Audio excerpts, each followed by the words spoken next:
Nemathi Property Management. Contact 7667008999. அன்னை furnitures, அன்னை திருமண சீர்வரிசை பொருட்கள், டிவி, ஃபிரிட்ஜ், வாஷிங் மெஷின் உள்ளிட்ட 200க்கும் மேற்பட்ட பொருட்கள் அடங்கிய திருமண சீர்வரிசை ரூபாய் 99,000 மட்டுமே. தமிழகம் முழுவதும் இலவச டோர் டெலிவரி. தொடர்புக்கு 7550144440 9345044044.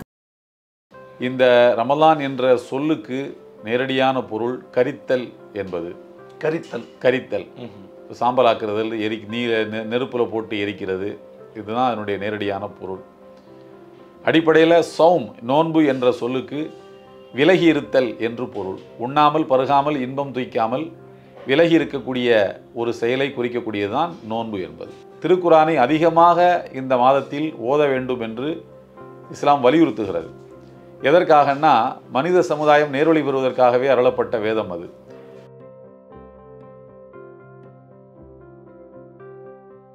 சூரியன் உதிக்கிறதுக்கு முன்னாடி, அதாவது ஒரு லேசா ஒரு உதிப்பதற்கான அடையாளம் தெரியும். வானத்தில் லேசா ஒரு சிவப்பு மாதிரி தோணும், கீழ்வானம் லேசா சிவந்து வரக்கூடிய நேரம், அதுதான் அதனுடைய ஆரம்பம். சூரியன் மறைந்து ஒரு 3-4 நிமிடங்கள் கழித்து அதனுடைய கம்ப்ளீட்டாக மறைஞ்சிருச்சு என்பதை உறுதிப்படுத்துறதுக்கு அப்புறம் தான் நோன்பு திறப்பாங்க.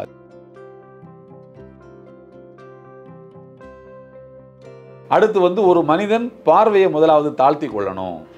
ஒரு பொருளை நீங்கள் இப்படி பார்க்க அவங்களுக்கு சங்கடமாக இருக்கும். கள்ளுக்கடையில் இருந்து ஒரு மனிதன் வெளியிலே வருகின்றான் என்பதனாலேயே அவன் கள்ளு குடிச்சிட்டு தான் வர்றான்னு நீங்கள் சில்லறை மாற்ற கூட போயிருக்கலாம்ல. இன்றைக்கி பணம் அதிகமாக புழங்குற இடம் அதாக தானே இருக்குது. நோன்பே வைக்க இயலாது இனிமேல், நம்பகத்தன்மை வாய்ந்த மருத்துவர்கள் சொல்லிவிட்டார்கள் அப்படின்னு சொன்னால் நீங்கள் என்ன பண்ணணும்? ஒரு நாள் நோன்பை விடுவதற்கு, அதை பரிகாரம் செய்வதற்காக ஒரு ஏழைக்கு 2 வேளை நீங்கள் உணவு கொடுக்க வேண்டும்.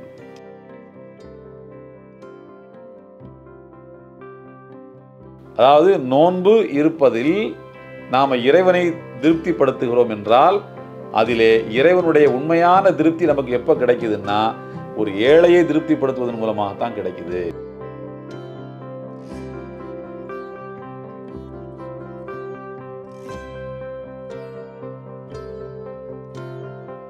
ஃபோர்த் ஸ்டேட் தமிழ் நேயர்களுக்கு வணக்கம்.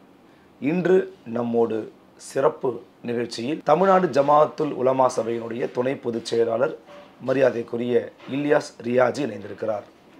வணக்கம் ஐயா. வாழ்த்துக்கள். மிக்க மகிழ்ச்சி, நன்றி எங்களுக்கு நேரம் ஒதுக்கியதற்கு. மகிழ்ச்சி, எனக்கும் ரொம்ப மகிழ்ச்சி. இந்த புனிதமான மாதத்தில் நேயர்களை சந்திக்கிறதுக்கு, உங்கள் ஊடகத்தின் வழியாக சந்திக்கிறதுக்கு வாய்ப்பளித்த உங்களுக்கும் என்னுடைய மனமார்ந்த நன்றியை நான் தெரிவித்துக் கொள்கிறேன். மிக்க நன்றி. மிக முக்கியமான ஒரு மாதம் நீங்களே குறிப்பிட்டீங்க. அந்த அடிப்படையில் ரமலான் நோன்பு, நீங்களும் ரமலான் நோன்பில் இருந்தீங்க. அந்த டைமில் எங்களுக்கு நீங்கள் நேரம் கொடுத்ததுக்கு ரொம்ப நன்றி. ஸோ இது ஒரு முக்கியமான ஒரு காலகட்டமாக கருதப்படுகிறது. இந்த நிகழ்ச்சியினுடைய சிறப்பம்சம் பார்த்திங்கன்னா, ஒரு மதத்தில் இருக்கிறவங்களும் அவங்கவுங்களுடைய புனிதமான கருத்துக்களை மக்களுக்கு ஒற்றுமையும் அன்பையும் போதிக்கூடிய கருத்துக்களை பகிர்ந்துக்கிறாங்க. அந்த அடிப்படையில் ரமலானுக்கென்ற ஒரு தனிப்பட்ட வரலாறும் சிறப்பும் உண்டு, அதை உலகமே அறியும். எனவே ரமலான் அப்படிங்கிறதுடைய வரலாறு என்ன, ரமலான் நோன்பை எடுக்கக்கூடிய இந்த முறைகள் என்ன, இதற்கு சிறப்பு அம்சங்கள் என்ன, இதை பற்றி விரிவாக ஒரு கருத்துக்களை சொல்ல முடியுமா ஐயா? கண்டிப்பாக. அதாவது ரமலான் இந்த மாதம் என்பது முஸ்லீம்களுடைய புனித நூலாக இருக்கக்கூடிய அகில உலக மக்களுக்கும் வழிகாட்டுவதற்காக இறைவனால் அருளப்பட்ட அருள்மறையாம் திருக்குரான் இந்த மாதத்தில் தான் நபிகள் நாயகம் அவர்களுக்கு இறக்கியுள்ளப்பட்டது. எல்லாம் வல்ல இறைவன் இந்த திருக்குரானை இறக்கி அருளிய மாதம் என்பதனால் இம்மாதத்தில் நீங்கள் நோன்பிருந்து இறைவனுக்கு நன்றி செலுத்துங்கள் என்று திருக்குரானில் கூறியிருக்கிறான். ஆகையினால தான் இந்த ஒரு மாதம் முழுக்க உலகமெங்கும் வாழுகின்ற முஸ்லீம்கள் நோன்பு இருக்கின்றார்கள். இந்த ரமலான் என்ற சொல்லுக்கு நேரடியான பொருள் கரித்தல் என்பது. கரித்தல் சாம்பல் ஆக்குறதில் நெருப்புல போட்டு எரிக்கிறது, இதுதான் அதனுடைய நேரடியான பொருள். அதாவது மனிதனுடைய பாவச் செயல்களை எல்லாம் அழித்து அந்த மனிதனை புது மனிதனாக ஒரு புதிய வாழ்க்கையை தொடங்குவதற்கு வாய்ப்பளிக்கக்கூடிய ஒரு மாதமாக இம்மாதம் இருப்பதனால் இதற்கு ரமலான் என்று பெயர் வந்திருக்கிறது. அந்த வகையில் ஒரு மனிதனுடைய ஆன்மீக உணர்வுகளை தட்டி எழுப்பி அவனுடைய கடந்த கால வாழ்க்கையில் அவன் செய்திருக்கக்கூடிய பிழைகளை விட்டு அவன் விலகி புதிய வாழ்க்கையை தொடங்குவதற்கு இந்த மாதம் வாய்ப்பளிக்கிறது. எனவே இந்த மாதத்தை உலகமெங்கும் வாழ்கின்ற முஸ்லீம்கள் மகிழ்ச்சியோடு வரவேற்று அதை இந்த நோன்புகளை கடைபிடித்து வருகின்றார்கள். இந்த ரமலான் நோன்பு அப்படிங்கிறது எப்படி கடைபிடிக்கப்படுகிறது? இதனுடைய தன்மைகள் எப்படிப்பட்டது? என்ன மாதிரி விஷயங்கள்லாம் நீங்கள் ஃபாலோ பண்ணுறீங்க? எவ்வளோ கடினமானதாக இருக்கும்? அதிகாலையில் சுமார் 5 மணி அதிகாலை தொழுகை, சுபுஹ் தொழுகைன்னு ஒரு தொழுகை உண்டு. அந்த தொழுகைக்கான நேரம் வருவதற்கு முன்னரே உண்பது, பானத்தை பருகுவது போன்ற எல்லா தேவைகளையும் முடித்து கொண்டு அந்த பாங்கு சொல்லப்பட்டதிலிருந்து சூரியன் மறைந்த பிறகு ஒரு 4 நிமிடம் 5 நிமிடம் கழித்து ஒரு தொழுகை, மக்ரிப் தொழுகை என்றதற்கு பெயர். அந்த தொழுகையின் நேரம் வருகின்ற வரைக்கும் பகல் பொழுது முழுவதும் உண்ணாமல் பருகாமல் இன்பம் துய்க்காமல் தனி மனித ஒழுக்கங்களை பேணி கடைபிடிக்கக்கூடியதற்கு பெயர்தான் நோன்பு என்பது. இதிலே கூடுதலாக மனிதனுக்கு ஆன்மீக உணர்வுகளை வளர்த்தெடுப்பதற்காக கண் பார்வைகளை தாழ்த்தி கொள்வது, பிறரை பற்றி தவறாக பேசாமல் இருப்பது உள்ளிட்ட தனி மனித ஒழுக்கங்களையும் கடைபிடிக்கும்படி நபிகள் நாயகம் ஸல்லல்லாஹு அலைஹி வஸல்லம் வலியுறுத்தி இருக்கிறார்கள். இப்படி கடைபிடிக்கக்கூடிய இந்த நடைமுறைக்கு பெயர்தான் நோன்பு என்பது. அடிப்படையில் சௌம், நோன்பு என்ற சொல்லுக்கு விலகி இருத்தல் என்று பொருள். உண்ணாமல் பருகாமல் இன்பம் துய்க்காமல் விலகி இருக்கக்கூடிய ஒரு செயலை குறிக்கக்கூடியதுதான் நோன்பு என்பது. இந்த ஒழுக்கங்களைத்தான் இந்த நாட்களில் கடைபிடித்து வருகின்றார்கள். இப்படி சொல்லப்படுவதற்கு காரணம், இனிவரும் 11 மாதங்களிலும் இந்த ஒழுக்கத்தை கடைபிடித்து வாழ்வதற்கான ஒரு பயிற்சி களமாக இந்த ரமலான் மாதத்தை நாம் எடுத்துக்கொள்ள வேண்டும் என்பதுதான் இஸ்லாம் இந்த நோன்பை வலியுறுத்துவதனுடைய அடிப்படையான நோக்கம். இது போன்ற விஷயங்களால ரொம்ப கடினமாக ஃபாலோ பண்ணணும். நானே கூட சில சமயம் நண்பர்களை பார்ப்பேன், தண்ணி குடிக்கக்கூடாதுன்னு சொல்லுவாங்க, அப்புறம் சரியான நேரத்தில் போய் வழிபாடு செய்யணும்னு சொல்லுவாங்க. அது மாதிரி எது மாதிரியான விஷயங்கள்லாம் நீங்கள் ஃபாலோ பண்ணுவீங்க? அதை கொஞ்சம் இன்டெப்த்தாக சொல்ல முடியுமா ஐயா? ஆமாம், அதாவது புனித ரமலான் மாதத்தை பொறுத்த வரைக்கும் மற்ற நாட்களில் தொழுகையில் கவனக்குறைவாக இருக்கக்கூடியவங்களும் கூட இந்த மாதத்தில் அவன் ஆன்மீக உணர்வுகளால் உந்தப்பட்டு ஐவேளை தொழுகையை ரொம்ப சரியான நேரத்தில் தொழுவதற்கு அவங்க ரொம்ப சிரத்தை எடுத்துக்கொள்வார்கள். ஒன்று. ரெண்டாவது என்னென்னா, இந்த மாதம் திருக்குரான் அருளப்பட்ட மாதம் என்பதனால் திருக்குரானை அதிகமாக இந்த மாதத்தில் ஓத வேண்டும் என்று இஸ்லாம் வலியுறுத்துகிறது. எதற்காகன்னா, மனித சமுதாயம் நேரொளி பெறுவதற்காகவே அருளப்பட்ட வேதம் அது. எந்த ஒரு கோட்பாடும் ஒரு நூலை தழுவித்தான் இயங்கி கொண்டிருக்கிறது. உலகத்தில் எந்த ஒரு மதமாக இருந்தாலும், எந்த ஒரு இசமாக இருந்தாலும், எந்த ஒரு கோட்பாடாக இருந்தாலும் அந்த கோட்பாட்டை மிக தெளிவாக எடுத்துரைக்கக்கூடிய ஒரு நூலை சார்ந்து தான் ஒரு கோட்பாடு இருக்கும். அப்போ இஸ்லாம் என்கிற இந்த கோட்பாடு என்பது திருக்குரான் என்கின்ற புனித நூலை தழுவித்தான் இருக்கிறது.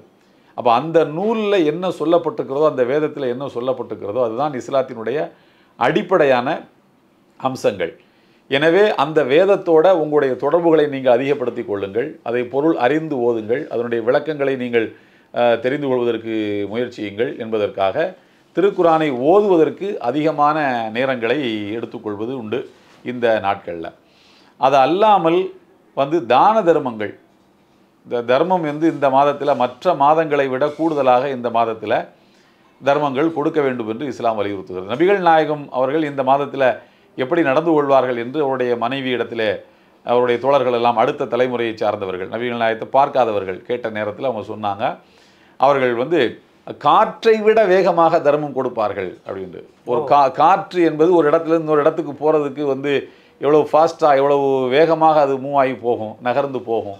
அதை விட வேகமாக நபிகள் நாயகம் ஸல்லல்லாஹு அலைஹி வஸல்லம் அவர்கள் கையில் இருக்கக்கூடிய பொருட்களை வேகமாக வாரி இறைத்து கொண்டிருப்பார்கள் இந்த மாதத்தில் என்று ஒரு இலக்கிய சுவையோட அதை அவருடைய மனைவி அன்னை ஆயிஷா அவர்கள் குறிப்பிட்டிருக்கிறார்கள். அது அன்றி ரமலானின் மாதத்தில் அவர்கள் என்ன மாதிரியான வணக்க வழிபாடுகளில் ஈடுபடுவார்கள், எந்த அளவுக்கு வணக்க வழிபாடுகளில் ஈடுபடுவதில் அக்கறை காட்டுவார்கள் என்று கேட்கும்போது அப்போதும் ஒரு இலக்கிய சுவையோட ஒரு வார்த்தையை சொல்கிறாங்க, வரிந்து கட்டி கொண்டு அவர்கள் வணக்க வழிபாட்டில் ஈடுபடுவார்கள். ஷத்த மீசரகுன்னு ஒரு வாசகம் வரும் அரபியில். அதாவது வரிந்து கட்டி கொண்டு களத்தில் இறங்கினான்னு சொல்லுவோம்ல தமிழில், வேகமாக முனைப்போட வர்றது, மற்ற செயல்களை பற்றி கவனமே செலுத்தாமல் அந்த மாதிரி நபிகள் நாயகம் அவர்கள் ரமலானில் வணக்க வழிபாட்டில் ஈடுபடுவார்கள் அப்படின்னு ஒரு இலக்கிய சுவையோட அவருடைய மனைவி அன்னை ஆயிஷா சொல்கிறாங்க.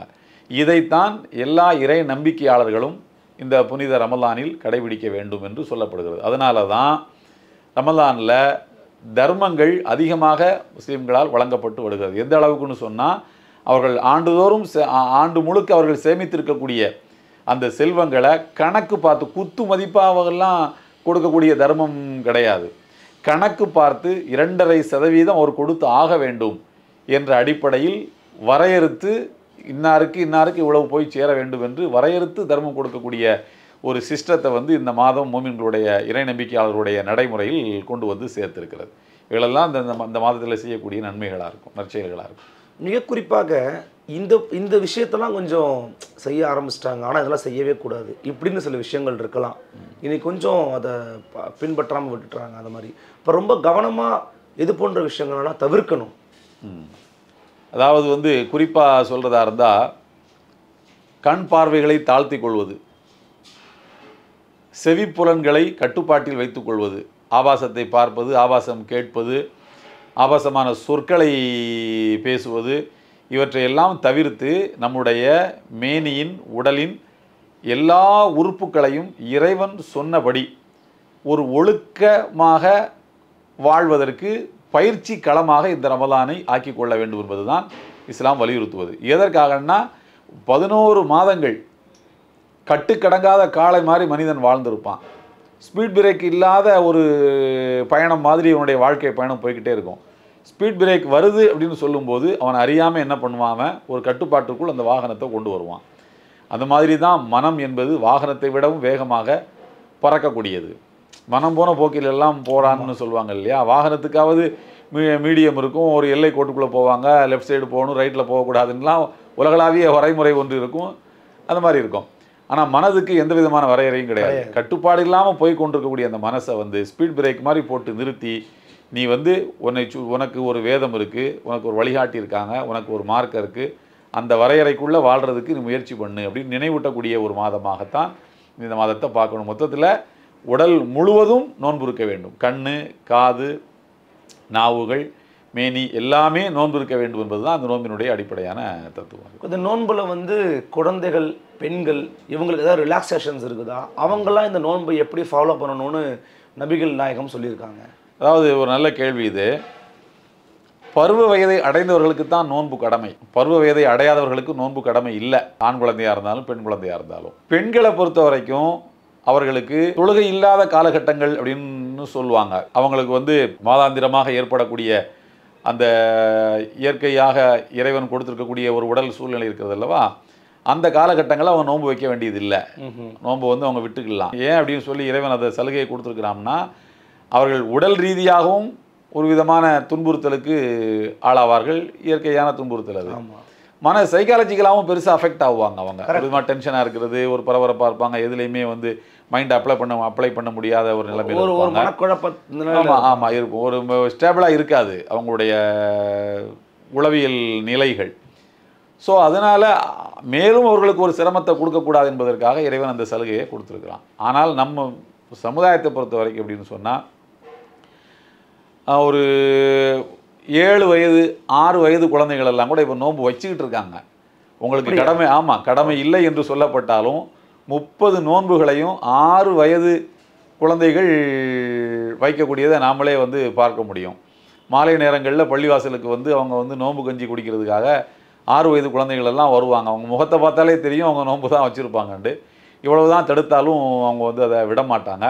ஏன் அப்படின்னு சொன்னால், மொத்த குடும்பமுமே அந்த நோன்பினுடைய சூழ்நிலையில் இருக்கும்போது இந்த குழந்தைக்கு மட்டும் தயார் பண்ணி கொடுக்குறத அந்த குழந்தை பார்க்கும். யார் நீங்கள்லாம் சாப்பிட்லையா, நேற்று என்னோட சாப்பிட்டீங்களே, ஏன் நீங்கள் என்னோட சாப்பிட்லன்னு கேட்கும்போது நாங்கள் நோன்பு அப்படியே, நாளைக்கு என்னையும் நீங்கள் காலையில் 3 மணிக்கு எழுப்புங்க, நானும் நோன்பு வைப்பேன் அப்படின்னு குழந்தைகள் சொல்லும்.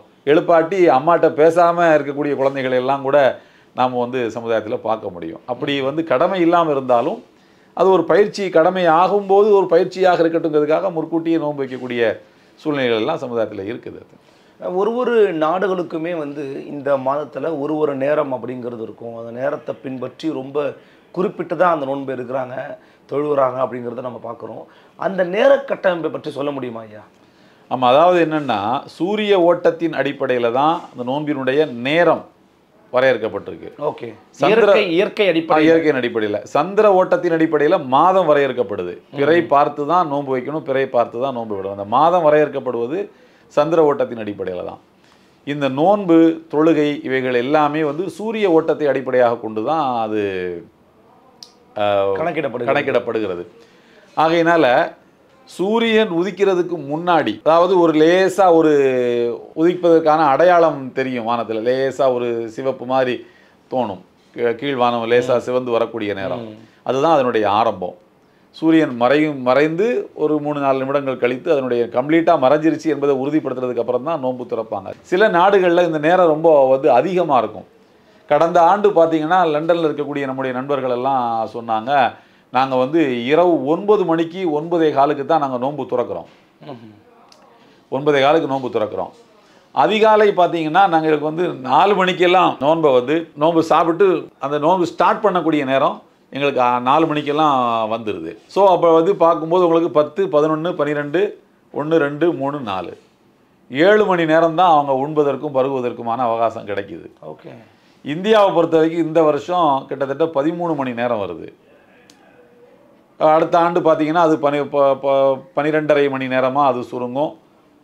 சில நேரங்களில் 12 மணி நேரம், இப்போ 14 கடந்த ஆண்டு 14 மணி நேரம், 13.5 மணி நேரம் அந்த மாதிரி வந்தது. எப்படி இருந்தாலும் அந்த சூரிய ஓட்டத்தை அடிப்படையாக வச்சு தான் அவங்க வந்து பண்ணுறாங்க. சில நாடுகளில் பார்த்தீங்கன்னா மொத்தமே ஒரு 7 மணி நேரம் தான் நோன்பு இருக்கிற மாதிரியே கூட இருக்கும். ஸோ அது ஒரு விஷயம் அல்ல, சூரிய ஓட்டத்தின் அடிப்படையில் இதை கணக்கு வைக்கணும், அவ்வளோதானே தவிர மணிக்கணக்கு என்பது வரையறுக்கப்படலை. இல்லை, அதாவது குறிப்பிட்ட நேரங்களில் தொழுகணும்னு போட்டிருந்தாங்களே இப்போ கூட.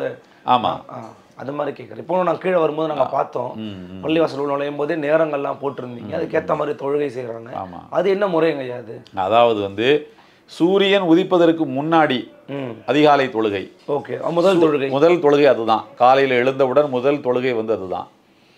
சூரியன் உச்சியிலிருந்து மேற்கே சாய்ந்த பிறகு ஒரு தொழுகை, லுஹர் தொழுகைன்னு அதுக்கு பேர். அதுக்கு நேரம் கணக்கில் சூரியன் உச்சியிலேருந்து மேற்கே சாஞ்சிருச்சுன்னா அந்த தொழுகை ஆரம்பமாயிடும்.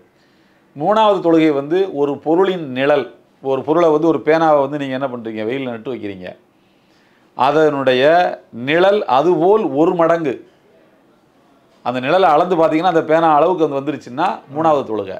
ஓகே, சூரியன் மறைந்துருச்சுன்னா 4வது தொழுகை. செம்மேகமும் மறைந்து விட்டது, சூரியன் மறைஞ்சாலும் வானத்தில் வந்து செம்மேகம் இருக்கும், அந்த செம்மேகமும் மறைஞ்சு போச்சுன்னா கடைசி தொழுகை, அது 5வது தொழுகை. எல்லாமே இந்த சூரிய ஓட்டத்தை வந்து அடிப்படையாக தான். சில நேரங்களில் பகல் சுருங்கும் போது மளமளமளான அந்த தொழுகை நேரங்கள் 7 மணி நேரம் தான் பகல் இருக்குதுங்கிற மாதிரியான நாடுகளில் மளமளான எல்லா தொழுகையுமே அந்த 7 மணி நேரத்துக்குள்ளே வந்து அடங்கிடும். ஐயா, குறிப்பாக இந்த ரமலான் நோன்புல நீங்கள் திருக்குரானதை நிறைய படிக்கணும் அப்படின்னு தான் நீங்கள் சொல்லியிருந்தீங்க. ஆமாம், இப்போது அதுலேயே நிறைய முக்கியமான பகுதிகள்லாமும் இருக்குது, நாங்கள் கேள்விப்பட்டிருக்கோம். எதையெல்லாம் முக்கியமாக வந்து வாசிக்க வேண்டும், அதில் இருக்கக்கூடிய சில முக்கியமான பாடல்களை, முக்கியமான கருத்துக்களை இந்த நேரத்தில் நீங்கள் பகிர்ந்துக்க முடியுமா ஐயா? கண்டிப்பாக. அதாவது திருக்குரானில் வந்து மொத்தம் 6666 வசனங்கள் இருக்குது, 114 அத்தியாயங்கள் இருக்குது. ஒவ்வொரு அத்தியாயமும் ஒவ்வொரு பேசுபொருளை அடிப்படையாக கொண்டது. சுமார் வரலாறுகளை பேசுகின்ற வசனங்கள் மட்டும் சுமார் 1000 வசனங்கள் வரலாறுகளை பற்றி பேசுகின்றன. அதில் வந்து சட்டத்திட்டங்களை பற்றி பேசக்கூடிய வசனங்கள் உண்டு, சமூக உறவுகளை பற்றி பேசக்கூடிய வசனங்கள் உண்டு, மறைமுகமாக விஞ்ஞான கருத்துக்களை சொல்லக்கூடிய வசனங்களும் உண்டு. ஏன்னா சமூக ஒழுக்கங்கள், தனி மனித ஒழுக்கங்கள், இறைவனுடைய பேர் ஆற்றல்களை பற்றி சொல்லக்கூடிய வசனங்கள், அத்தியாயங்கள், இவைகள் எல்லாமே உண்டு. குறிப்பாக உங்களுக்கு சொல்கிறதா இருந்தால் சூரத்து நூர்னு ஒரு அத்தியாயம் இருக்குது, 24வது அத்தியாயம் அது. இந்த அத்தியாயத்தை ஹலீஃபா உமர் அவர்கள், அவங்க தான் 2ஆம் ஹலீஃபா, செகண்ட் ஃபவுண்டர் ஆஃப் இஸ்லாம்னு அவரை சொல்லுவாங்க, இஸ்லாத்தின் 2ஆம் நிறுவனர் என்று அவருக்கு ஒரு பட்டப்பெயர் உண்டு. ஏன்னா அவர்களுடைய ஆட்சி காலம் சுமார் 12 ஆண்டு காலம் அவர்கள் வந்து ஹலீஃபாவாக இருந்திருக்காங்க, ஆட்சி தலைவராக இருந்திருக்காங்க. அவர்களுடைய ஆட்சி காலத்தில் தான் இஸ்லாம் வந்து ரொம்ப வேகமாக உலகத்தின் 8 திக்குகளுக்கும் பரவிய ஒரு காலகட்டம் என்று அதை சொல்வார்கள். ஒரு நாள் ஒன்றுக்கு 364 சதுர மைல்கள் அவருடைய ஆட்சி காலத்தில் இஸ்லாம் பரவியதாக ஒரு வரலாற்று குறிப்பு உண்டு.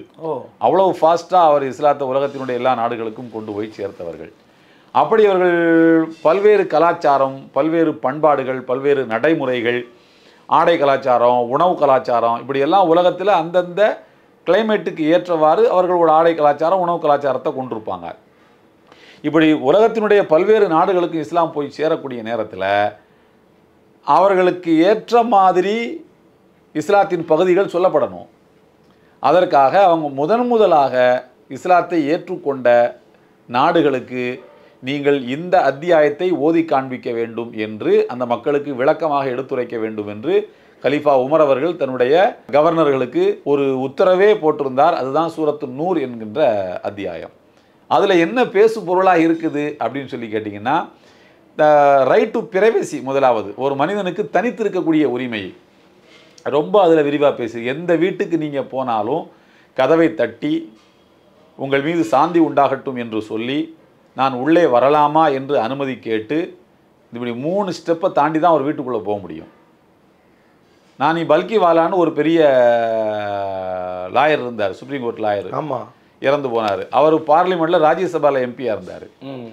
அவர் பார்லிமெண்ட்டில் ராஜ்யசபாவில் ஒரு தடவை பேசும்போது அவர் சொல்கிறாரு என்னென்னா, நீங்கள் இடி ரைடு, ஐடி ரைடுங்கிற பேரால் தனிமை நம்ம நாட்டில் இருந்து சம்பாத்தியம் பண்ணவன், நம்ம நாட்டினுடைய குடிமகன் அவனுடைய ரைட் டு பிரைவசியை மீறக்கூடிய வகையில் கதவை தட்டி எந்த நேரம் வேணாலும் என்ன பண்ணலாம், நீங்கள் உள்ளே புகுந்து அந்த வீட்டை தலைகளாக புரட்டி போடலாம் என்கிற அளவுக்கு நீங்கள் உரிமைகளை எடுத்துக்கிறீங்க என்ன.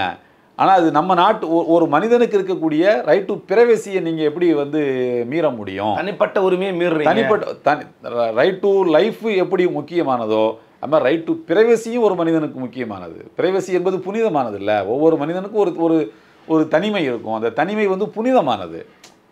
அந்த தனிமையை மீறுறது இன்னொரு மனிதன் மீறுறதுக்கு எந்த வகையிலும் நம்ம அனுமதிக்க முடியாது. அப்போ அவர் எம்பியாக கிட்டத்தட்ட எத்தனை வருஷம் இருந்திருக்கும், ஒரு 35-40 வருஷம் இருந்திருக்கும் அவர் எம்பியாக இருந்து. அப்போவே அவர் ரைட் டு பிரைவசியை பற்றி பேசுனதை ரொம்ப சிலாகிச்சு சொல்லுவாங்க. எவ்வளோ ஷார்ப்பாக ஆர்கியூ பண்ணியிருக்காரு பார்லிமெண்ட்டில், அவர் லாயருங்கிறத அவர் ப்ரூவ் பண்ணிட்டாரு அப்படின்னு சொல்லுவாங்க. ஆனால் அதிலிருந்து ஒரு 1400 வருஷத்துக்கு முன்னால் ரைட் டு பிரைவசியை பற்றி இவ்வளவு ரொம்ப கூர்மையாக இந்த அத்தியாயம் சூரத்து நூர் பேசுது. ஏன் கலீஃபா உமர் அவர்கள் இதை புதிதாக இஸ்லாத்தை ஏற்றுக்கொண்ட நகரங்களுக்கும் நாடுகளுக்கும் இதை நீங்கள் சொல்லணும்னு சொல்கிறாங்கண்டா, உலகத்தில் அப்போது அவர்கள் அறிந்த அளவில் உலகத்தில் இந்த ரைட் டு பிரைவசியை பற்றி இவ்வளவு கூர்மையாக யாரும் பேசுனதில்லை, யாரும் சொன்னதும் இல்லை என்ன. இது ஒன்று. அடுத்து ஒரு மனிதன் பார்வையை முதலாவது தாழ்த்தி கொள்ளணும். ஒரு பொருளை நீங்கள் இப்படி பார்க்க அவங்களுக்கு சங்கடமாக இருக்கும். அது ஒரு ஆண் பெண்ணு என்பது அல்ல. அடிப்படையில் ஒரு பொருள் நீங்கள் வாங்கி வச்சிருக்கக்கூடிய, நீங்கள் விரும்பக்கூடிய ஒரு பொருளை நான் கூர்மையாக குறுகுறுன்னு பார்த்துக்கிட்டு இருந்தாலே உங்களுக்கு எப்படி இருக்கும்?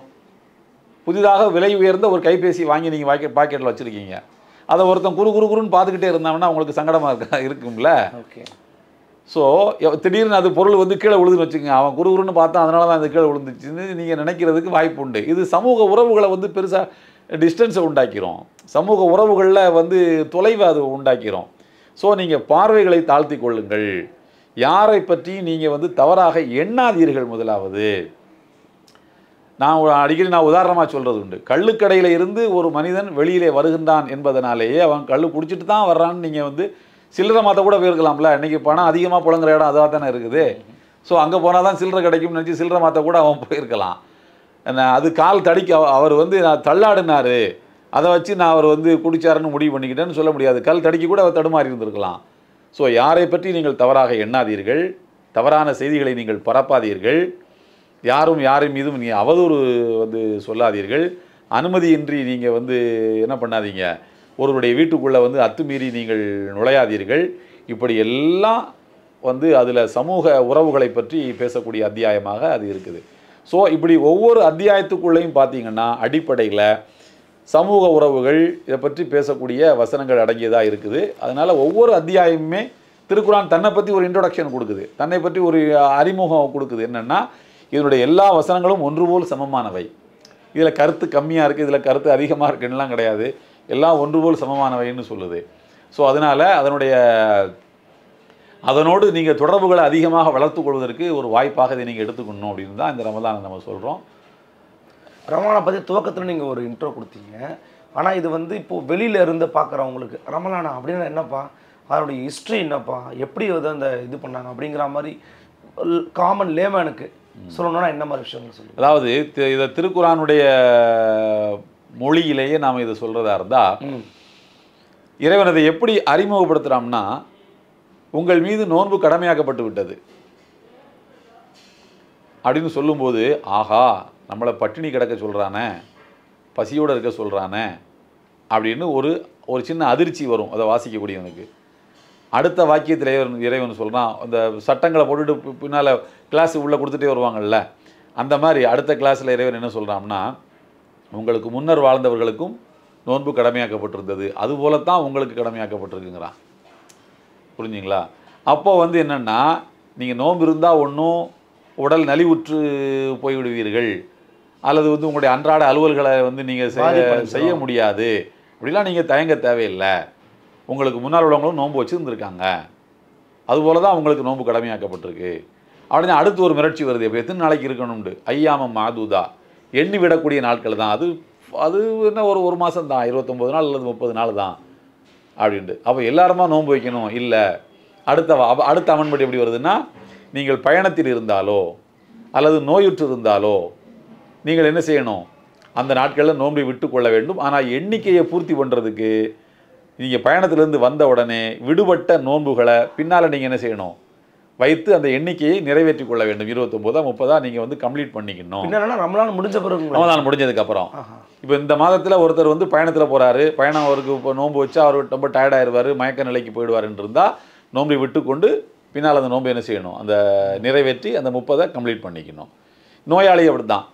இப்போது காய்ச்சலாக இருக்குது, மருந்து மாத்திரை கரெக்டாக சாப்பிட்ணும், ஆனால் நீ கம்பல்சரி கட்டாயம் நோன்பு வைக்கணுங்கிறதில்ல. நோன்பை விட்டுட்டு நோன்பு முடிஞ்சதுக்கப்புறம் என்ன செய்யலாம், அந்த எண்ணிக்கையை நீங்கள் 30ன்னா 30 அதை நீங்கள் முழுமைப்படுத்தி கொள்ள வேண்டும்.